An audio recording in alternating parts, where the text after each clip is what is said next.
Look at all of the stuff I have for the lathe. I really need to get back to it.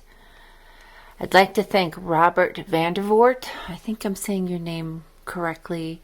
You gave me a link to the American Association of Wood Turners. I couldn't respond. YouTube wouldn't let me, but really good resource. Thank you so much. Also, if you're in the Denver area, King's Woodworking is another great resource. I got a deal on this wood by following that.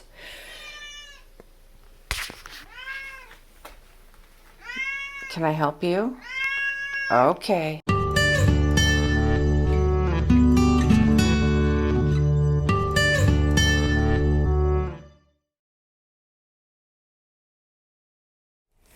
I'm thinking about getting back on the lathe and trying to make a quick little birthday gift for a friend. I thought a tea light candle would be easy, but because I haven't been on the lathe in quite some time, every time I get back here, I'm like, all right, what do? How do I attach it to the chuck? What do I use on this end to hold it? There's these things that I forget that should be common knowledge. And when you watch videos on YouTube, everybody seems to know this because they work on the lathe all the time. But I get a big old brain fog when it comes to this. I know this is one method of attaching your piece to the lathe, where you take this type of chuck and attach it with screws so it'll hold on the lathe. But then I'm thinking, okay, so if I do that to start with, you're going to have big holes in your project. Also, I probably still need to make a tenon to flip it afterwards, right? To do a tenon or not do a tenon? That is the question. If you watch Tim's wood turning, I'll include a link. He shows you how to make the perfect chuck tenon.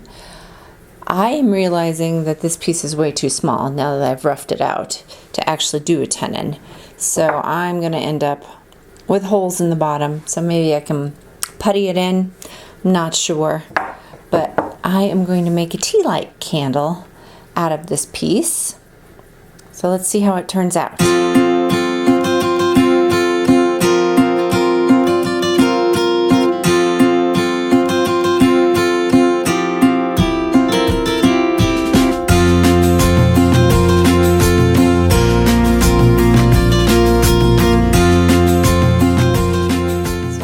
Remembered how to attach that. That took me a bit. Now the question is, do I want a live tailstock or not? I'm thinking this is small enough that I don't need to. So if I would push this piece up against there. But I think I'm just going to leave it as is and start shaping and getting some of these. Can you see the dig outs or checks or whatever you want to call them in there? That'll be my next step. Smoothing it all out and rounding. Don't forget to put on your face shield. Also make sure that you have your ventilation going. We have a dust system here, so I've just lifted that flap on and I'll turn the fan on. And we got to get the tool rest situated as well. So this is really hard wood, so I'm not sure about the speed. So we're going to start at 700. And then maybe work our way up to 1,000 if that doesn't work out so well. Okay, so I am not filming as I'm actually working on this because I never can get it to focus. It ends up focusing on my fingers or the blade versus what I'm actually doing. So if you see, I've tried to start rounding it a little bit. I'm going to have to take a measurement to make sure that this is even all the way around. Because like feeling it,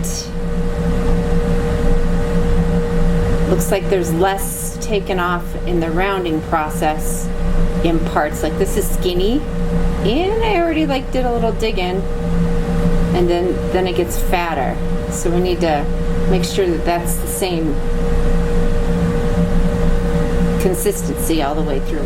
I may need to step away. I might make this worse. I can't get this to smooth out.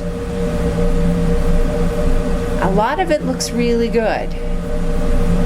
But there are a few spots. And my filming technique, I'm sorry. There are a few spots that need a lot of work.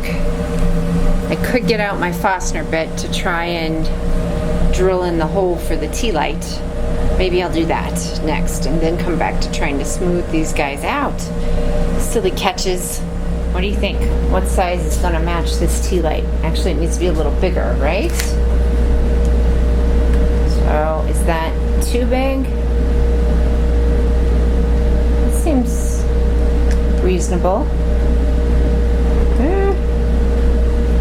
So if I go size down, what was that?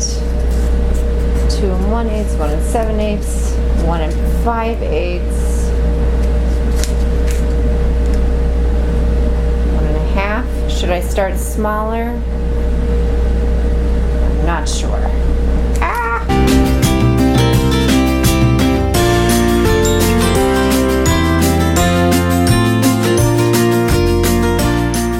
So I had to cheat a bit and put some wood filler because I kept trying to get this where I had these little dig outs clear and it just didn't go. So let's see what happens when I sand it.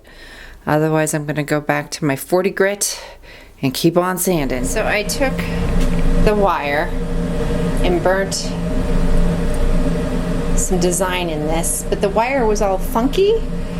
So note to self, 1, don't touch the wire when it's hot.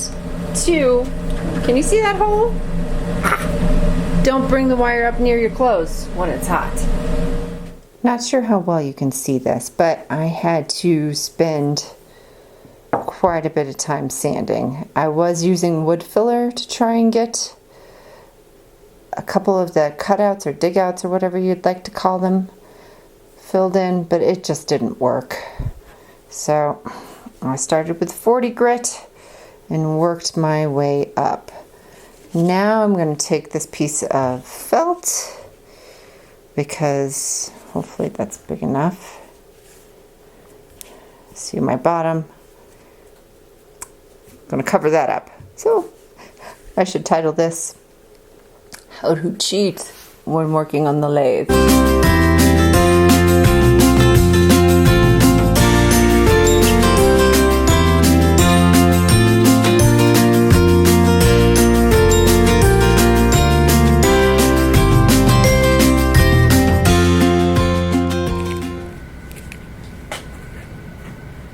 Better than it was.